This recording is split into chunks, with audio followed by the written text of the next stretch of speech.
দর্শক, হাম পরিস্থিতি নিয়ে আরও জানাতে চট্টগ্রাম থেকে সরাসরি যুক্ত হচ্ছেন সহকর্মী সাইফুল মাহমুদ। সাইফুল, হাম নিয়ে সর্বশেষ কি তথ্য রয়েছে আপনার কাছে জানাবেন। এছাড়া নিউমোনিয়ার প্রকোপও বেড়ে গেছে, এর কারণ কি আসলে এবং চিকিৎসকরা কি বলছেন জানাবেন। যে এবার আসলে যেমনটি বলেছেন, চট্টগ্রামে কিন্তু হামের প্রাদুর্ভাব কিন্তু আসলে কমার কোনো লক্ষণ দেখা যাচ্ছে না, বরং আসলে উল্টো বাড়ার দিকে যাচ্ছে। এবং একই সাথে যারা একবার আক্রান্ত হয়েছেন, আবার কেউ কেউ তাদের মধ্যে কিন্তু আসলে দ্বিতীয়বারও আক্রান্ত হয়েছেন। চিকিৎসকরা বলছেন আসলে হাসপাতালে থাকার পর রোগীরা কিন্তু পরিপূর্ণ সুস্থ হওয়ার আগেই তাদের মধ্যে একটা প্রবণতা দেখা যায় তারা বাড়িতে চলে যাবে, যার কারণে বাড়িতে গিয়ে আসলে তারা যে পরিমাণ সেবা পাওয়ার কথা সেইভাবে সেবা পাচ্ছে না, বিধায় তারা কিন্তু দ্বিতীয়বার আক্রান্ত হতে এবং দ্বিতীয়বার আক্রান্ত হওয়ার পরে তাদেরকে আবার মেডিকেল কলেজে হাসপাতালে আসতে হতে।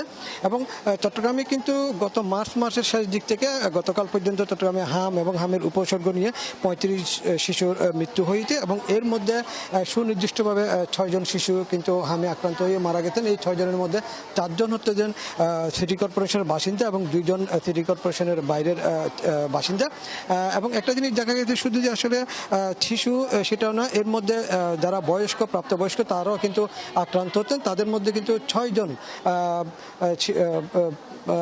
প্রাপ্তবয়স্করা আক্রান্ত হয়েছেন। তাদের মধ্যে একজন রয়েছেন ইন্টার্নি ডাক্তার, যার 22 বছর বয়স, তিনি কিন্তু হামে আক্রান্ত হয়েছেন। এবং মেডিকেলের যিনি পরিচালক তিনি বলল আসলে বিশ্ব স্বাস্থ্য সংস্থার পক্ষ থেকে কিন্তু চট্টগ্রামে একজন গাইডলাইন দিয়েছেন। সেই ডাক্তার খাদিজা তিনি বলেছেন চট্টগ্রামের 9টি স্পটকে বিশ্ব স্বাস্থ্য সংস্থা হট স্পট হিসেবে ঘোষণা করেছেন এবং যেই স্পটগুলিকে হট স্পট হিসেবে ঘোষণা করেছেন সেগুলি কিন্তু আসলে জনবসতিপূর্ণ এবং খুব ঘন বসবাস করে বিধায় সেখানে কিন্তু দেখা যাচ্ছে যে আসলে ওই এলাকার লোকজনই কিন্তু হামে আক্রান্ত হতেন।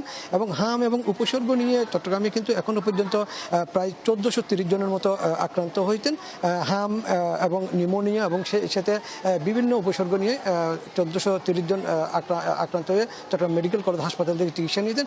বর্তমানে চট্টগ্রাম মেডিকেল কলেজ হাসপাতালে হাম এবং হামের উপসর্গ নিয়ে 130 জন শিশু ভর্তি আছে, তার মধ্যে 15 জন আইসিইউতে আছেন। তবে এখানে কিন্তু আইসিইউর একটি স্বল্পতা রয়েছে। দেখা যাচ্ছে যে আসলে শুধুমাত্র সরকারি হাসপাতালগুলোর মধ্যে চট্টগ্রাম মেডিকেল কলেজ হাসপাতাল এবং একই সাথে চট্টগ্রাম জেনারেল হাসপাতাল, এই দুটি হাসপাতালে রয়েছেন আইসিইউ, এর বাইরে কিন্তু কোথাও আইসিইউ নেই। তবে একটা বিষয় জানিয়ে রাখি, সেটি হচ্ছে যে হাম কিন্তু খুব উদ্বেগভাবে কিন্তু আসলে চট্টগ্রামে বেড়ে চলছে। ডাক্তাররা বলছেন টিকার কোনো বিকল্প নেই, যত দ্রুত সম্ভব টিকা দিতে হবে এবং যারা টিকার আওতায় আসেনি তাদেরকে টিকার আওতায় আনতে হবে, তাহলে হয়তো এটার কিছুটা কমতে পারে বলে মনে করেন। সাইফুল, ধন্যবাদ আপনাকে।